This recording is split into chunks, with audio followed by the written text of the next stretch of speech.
is KC Sports Network, proudly presented by Emprise Bank. Welcome back, everyone, to the Border War podcast here on the Kansas City Sports Network. We are presented by Emprise Bank. My name is Jarrett Sutton. I am joined, as always, by my co-host, Jeff Hawkins. Jeff, how are we doing tonight? Doing great, my man. Doing great. Trying not to be repetitive. Right. Dog days. Think of it. The grind is real. You're in the thick of it right now, man. Heck yeah, man. And things are starting to shape up, and basketball's about to start rolling here. Conference tournament right around the corner, and once that conference tournament gets here, man, it's about to be crazy. I mean, it's crazy. It's about to be March. Yeah. Here in a few little over a week. So, I'm just excited, man, because once March gets here, it's just crazy. It's crazy everywhere when it comes to basketball. So, I'm just happy, man. I'm happy to talk about some basketball. Heck yeah. Well, we had a week off for Kansas as they had a nice break, a needed break. Yeah. After falling to Texas Tech on Big Monday, they were back out on the road in Norman against Oklahoma, and really seeking that road win in league play against a solid team that needed a win themselves. Good to see Kansas get Kevin McCullar back. That's first and foremost. I thought he played well, having 10 points and 8 rebounds. But really, the talk of this game for me is Kansas weathering the storm. Down 5 at half. It didn't look good at different times. Starting out, and then second half, totally different situation, a different story. It felt like it wasn't even a game in the final 4 or 5 minutes. Just felt like Kansas put the foot on the gas and ran away with it. So kind of a tale of two halves, but a good win. And all wins are good. All road wins, winning on the road, no better feeling than that. But it felt like at this time, Kansas really needed that confidence boost to get that win on the road. Had 4 guys in double figures. That was great to see. Great play from Hunter with 20 and 16. Johnny Furphy was great, 15 and 9 on 8 shots. I mean, the guy's so efficient. And then Kevin back. So good win for Kansas. What's your overall impressions and takeaways from this game?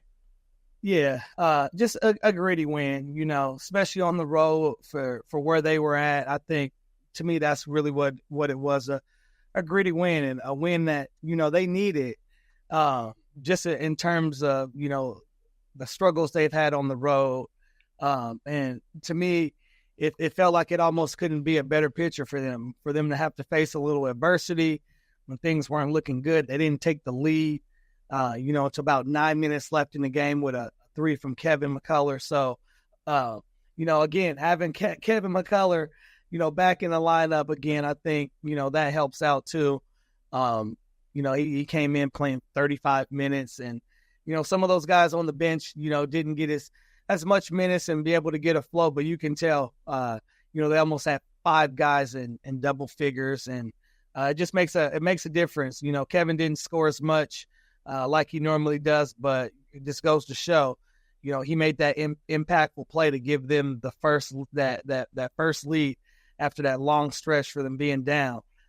He gave them that little arc, and they right when they did that, the team didn't look back after that. So overall impressions, it was just a nice gritty win. They rebounded the ball, out rebounded them. They shared the ball well. I just thought it was just a good gritty win, and not just because they were on the road, but it was just a good gritty win in general. Yeah. I look at the second half, and, I mean, Oklahoma going 4 of 22 from the field. They were 18%, 1 of 11 from 3. You can say, they didn't shoot well. I thought Kansas defense, I felt like there might have been a message at half from Coach Self, because that second half, I thought Kansas was really good defensively, really locked in, limiting OU to 1 shot. Oklahoma got the free throw line a good amount, but you look at the defense overall, thought it was solid. And I go back to kind of the heart and soul of this team, Dajuan Harris, who had 11 and 7, no turnovers. That's with Dajuan scores in double figures and has no turnovers. That's usually a great sign for Kansas. And I felt like he was very good in this game, finding his balance, not just being passive, but also, shooting the ball. He was 4 of 12, so not necessarily an efficient, but staying aggressive. Like, don't go away from it. You miss a couple and you're open. I mean, shoot the ball. Like, be a threat and continue to attack and pick and roll and make plays. And he was able to do that. And I think that always takes pressure off other guys when you have, other guys kind of step up and get some buckets. And that really helps too. And it matters when you're on the road in league play, no matter who you play. Yeah. And, just, piggybacking off of Dajuan with Dajuan, I think, you said it best. When he's shooting, I think that makes that team, it gives them a different look as well too. It makes them have to guard him honest. And, when he's dialed in and, he's ready and staying in aggressive mode, he normally has a good turnout. Still 1 for 4 from 3. To me, it's just the fact that you're shooting 4 threes, like, good. Like, that's still making the defense wonder if they're going to keep letting you shoot these, or they're going to forget that their coaching assignment might say, hey, let Dajuan shoot. He's just a driver. And then they forget and come out and guard you, and then you can still get to your spots. Like, still shooting the ball still will open up doors, and, you still have that chance of once it releases your fingertips, it may go in. If you definitely shoot with confidence, Jerry, you're a shooter. I mean, once it releases your hands, if you know it's going in every time and it doesn't, you're ready for the next one. But for a guy like Dajuan who can get wherever he wants on the court, just him being able to stay aggressive and look for a shot, it only makes his ability to pass the ball so much easier because he has such great court vision. Yeah, I think shooters definitely have the mentality, and I think they have to have, especially when a major part of your game is shooting the ball, where you just have to stay aggressive and you have to. Open shots, you got to shoot the ball. I think Johnny Furphy would be in this conversation. He's open, he's got to shoot it. With Dajuan, I think he gets into he gets in his own way a little bit of, well, if I'm not making a shot, then I'm not helping my team. Yeah. And that's not my job or my role. And he looks at himself as a creator, distributor, defender. But I think there's still a place for him to be aggressive. He's got a nice floater. Yeah. Get to the rim, get to the foul line. He's a pretty solid free throw shooter. So, I think sometimes he can go away from that just a little bit. He's such a good decision maker, but there's times, I bet it's some KU games where it's like, man, Dajuan, you have a floater. Like, just go right to it. But he wants to see plays develop. That's his mentality as a pure point guard. That's what makes Dajuan really special. Hey, I thought you were about to stop it. Sorry, I'm about to talk about the Dajuan. You keep going, man. No, I'm just gonna say, you're like, I was just gonna put it back on you. Like, you're a point guard too, but you. See, Jeff Hawkins could shoot it, he could score it, he could distribute, he could kind of do everything. So So my mindset for, I played point guard in high school, and I guess I would try to consider myself as a hybrid, like point guard that can shoot, point guard ability with the point guard, ball handling, point guard vision, that can shoot the ball. So with Dajuan, like him, he has to think that, like, him creating, he's a pass first guy. But being able to maximize that pass first, you still got to shoot that shot. Shoot. You got to shoot it. Like, just shoot it. Because that's going to allow that defense to play you a different way to where now you can get to your spots. And again, if you shoot it with confidence and you're hitting, they're going to start sucking in onto you. And with court vision, you're going to be able to throw the ball wherever you want to. And as a point guard, when you have those options to where you can throw it to the left, hit the dump down pass, throw it to the wing, throw the hook pass. When you have all these options that are available because you've sucked in so much help, it just makes your passing ability so much easier. So for guys that are pass first guys, just stay pass first. Do that. We love that. I'm sure coaches want a guy that's willing to do that. Teammates love a guy that's like that. But to maximize it too, you still got to take your shot. So it's good to see, even though Dajuan went 4 for 12, you stay aggressive. You might be 7 for 12 one game. You might be 12 for 12 one game. Who knows? But you got to stay in that aggressive mode for sure, especially with Dajuan's ability to see the floor. It's just going to open this game up even more in those because he's so accurate with his passes. He's going to be able to see that kind of in slow motion when it's in fast motion. Yeah, no question. I think to your point of just keeping a defense honest, it's going to bring that defender out, and it also opens up your ability to the game of basketball. It's all angles, and it's all getting a step and finding a crease or finding a crack, especially when you're a ball handler and like you seek out those spaces. And when there's no space there, you got to take advantage. That means you're open. So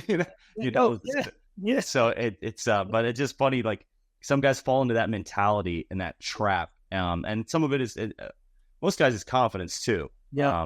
That's always what it comes back to. So we'll take a quick break, but before we do, we did want to tell you about Home Field Apparel. Home Field is committed to creating incredibly comfortable, officially licensed apparel with vintage college designs. Home Field has a growing collection of over 150 plus colleges to choose from, including your favorite team's unique logos, mascots, and iconic moments to create thoughtfully designed apparel. Shop your latest team's apparel. Head to homefieldapparel.com. Use the promo code KCSN23 for 15% off your first order. We appreciate you supporting KC Sports Network by listening to our podcast. You have helped us become the highest-ranked Chiefs podcast network in 2022 and 2023. And don't forget about our daily Substack newsletter, the best written analysis you can find on the Chiefs straight to your inbox every day. kcsn.substack.com. Welcome back, everyone, to the Border War Podcast here on the Kansas City Sports Network. We're presented by Emprise Bank. I am Jarrett Sutton, joined as always by Jeff Hawkins. And Jeff, I did want to hit you on, before we get to talking about Texas, which is the next opponent for Kansas coming up, did want to talk about a couple things. One that stood out to me was some comments made by Coach Self around Kevin McCullar. We know he was banged up, sat out a few games. I was hoping the time off would kind of give him, some more time to get healed up. It does sound like, I think he's healthy enough to play. But it sounds like he's going to kind of have to just battle through the rest of the season from what it sounds like. Any concern there with that? Is that something that you see on the floor with Kevin? Because he's such a tough dude. It's hard to really tell. There were times, I think it was the Houston game, when you had heard he wasn't doing well. He was playing through that, and there were times in dead ball situations where he would kind of grimace a little bit and he would kind of lean over a little bit. But are you seeing anything with that, or do you think it's just Kevin's a dog, he's just gonna play through it?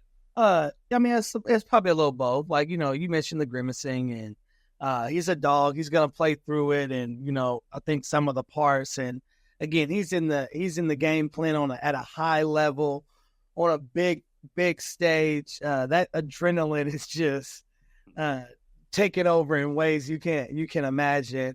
It's the times probably now, when the adrenaline's low, and he's more calm, in a calm state.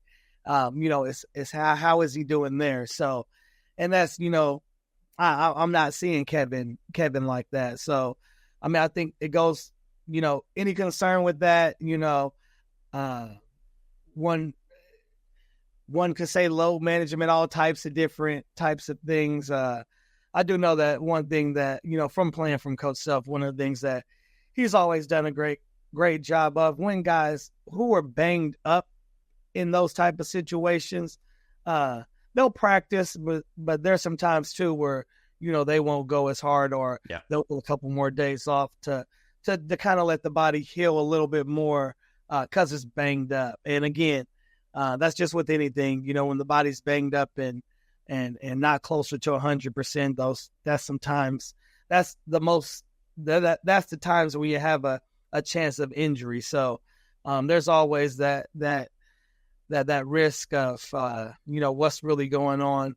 But I think at the end of the day, it's one of those issues that, Kevin has a choice to play through it, and he might feel a little bit of pain, and it's a chance that if he needs to possibly have some work after season, that I don't know if that's a possibility, but I can't quote because I don't want to misquote myself. But right now, he's fighting through some pain, and they're just probably taking it day by day, and just trying to listen to him and his body, and try to give him that extra rest when he needs it. No question. I think too, just it says a lot about Kevin, because there's some games where he just hasn't been all that efficient. He was 4 of 14 and 2 of 8. Some of that is what we're talking about. Like he's got, like we were just saying, like how he's got to shoot the ball. He's such an important piece of Kansas, right? And I feel for him because he's having such a great year. And I think some of this stuff, man, it might impact his efficiency. But I think about C.J. McCollum last year with the Pelicans. He had an issue with his right elbow, like right shoulder area when he shot the ball. And we were fighting for a playoff spot, and he's a veteran leader, and he played through it, and he was not right at all, and he had to shoot the ball, and when he would shoot it, he'd be in immense pain. And I just feel like, there's a guy, those are winning players, man. Like those guys that just kind of lace them up and it's like, I have to play, and Kevin's one of those guys. So I just got a lot of respect for someone that's going to battle through that for his team. So you look at this game going into it, we talked last week, Jeff, about just Kansas needing this win against OU. How they were going to win this game was the 4 and 5 position, like winning the paint, winning the glass. Yeah. I mean, Hunter was excellent. You combine him with KJ, they end up with 29 points, 20 rebounds combined between the two. That's the recipe, I think, for Kansas. And they were plus 16 points in the paint. Really did a good job on the glass the entire day, plus 11 on the glass. That's the recipe. That's what you want to see from Kansas. Yeah.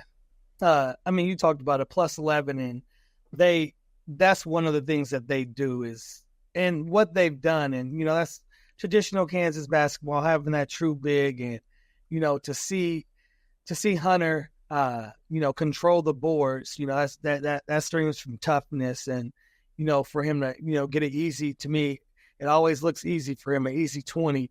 And again, with KJ, mopping up some things as well too. KJ was just active all over the place.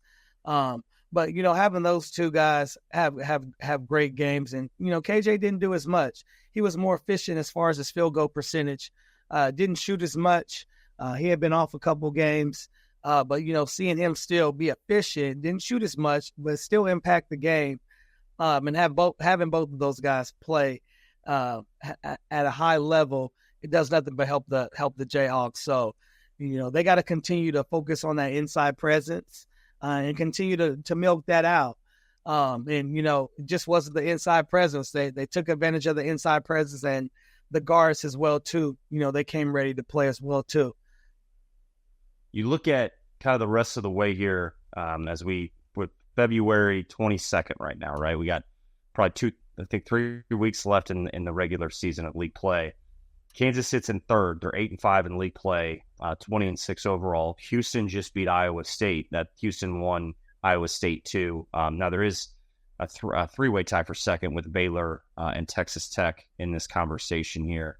I kind of don't want to look too far down the road, but that Kansas-Houston matchup in Houston could be really interesting at the end of the season. So that'll be one to kind of circle, but work to be done. Kansas will return home. They'll face Texas on Saturday. Texas coming off an ugly game against Kansas State that they end up pulling out and winning. Had Texas and Houston on last Saturday. Saw Texas get beat by 21 to Houston, and wasn't much of a game. So Texas really kind of needed this game in a bounce back way, and were able to kind of take the lead late in the second half. Really had a lead at half, but it was just back and forth and kind of ugly. But it's an important game at home. And you look at Texas coming into this game. Dylan Dessou is, I think, probably their best player right now. And Tyrese Hunter, Max Asmus can really score it. I think he just passed the 3,000 point mark. He's been in college for forever, it feels like. So they got a lot of weapons. Dylan Mitchell is a freak athlete. He's kind of always flirted with double-doubles, high-level athlete. They play probably 8 or 9 guys, but that rotation seems to be shrinking a little bit. Big game, though, for Kansas. And, again, they're all big, but a chance, you get a win at Oklahoma. Now you come home, play Texas. You got to take care of you also got BYU on Tuesday at home. Those are 2 big games. I say that knowing Baylor is ahead on the road, and that's – you want to take care of these games knowing what's ahead. I don't want to look too far ahead, but, when you start talking Big 12 outright and rank, this is what we're going to start talking about here. over the next few weeks. And these are 2 games at home, winnable games, and games hopefully Kansas can take care of. Yeah, and you know, that's one of, you know, you definitely with Texas, when you're at home, you want to take care of your home. And you're obviously playing in Allen Fieldhouse. You know, that's a 6-man advantage, a greater a venue to play college basketball, the best. And you know, you want to make sure you take care of business, especially like you talked about. You know, sitting in third right now in the Big 12 standings, 2 games behind Houston. Was it set up that way that Houston's and the Jayhawks are playing at the end of the season? Who knows? But it's going to be interesting because if you're the Jayhawks right now, you just want to make sure you close out. You want to take it one game at a time. You want to stay locked in, because if you win out when you get to that Houston game, like you talked about, it could get interesting. Who knows what can happen on Houston's end? But if you can control everything on your end, and just be ready when you get to that Houston game, you never know. You could be playing for another Big 12 conference title. So, again, this is that part of the season, man, where, you know, it's always fun each week. I know I talk about it's fun each week because, you know, as each week gets by, and even when you're in the start, you're always talking about, man, they're great. It's going to be fun to see what they're like in February. Well, you know, it's this last couple of games where, you know, a win here, a loss here can change the outcome of your seeding in the in your conference tournament, as well as your chances for even getting a conference title. So this is always, again, a fun stage because every game, and you see the level of play tick up a little bit because now guys are fighting for seedings and other things in the Big 12 tournament. So this is always a fun place right now. But KU's definitely going to have to make sure they take advantage. They have 2 games, like you said, they have 2 games here at home against Texas and BYU before they hit Baylor on the road. So you definitely want to take care of business on your home court.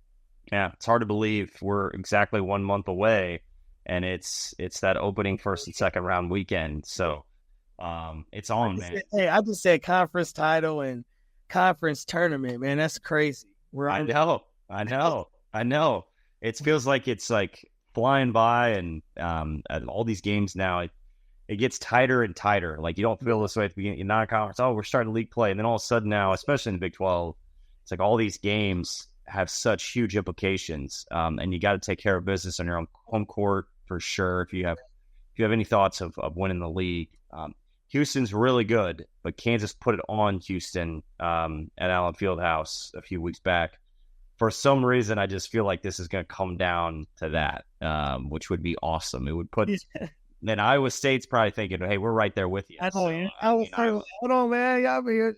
And hey, the Cyclone is going to be traveling to Kansas City in full force, as always. And I'm excited. Always excited about the Big 12 tournament, Kansas City.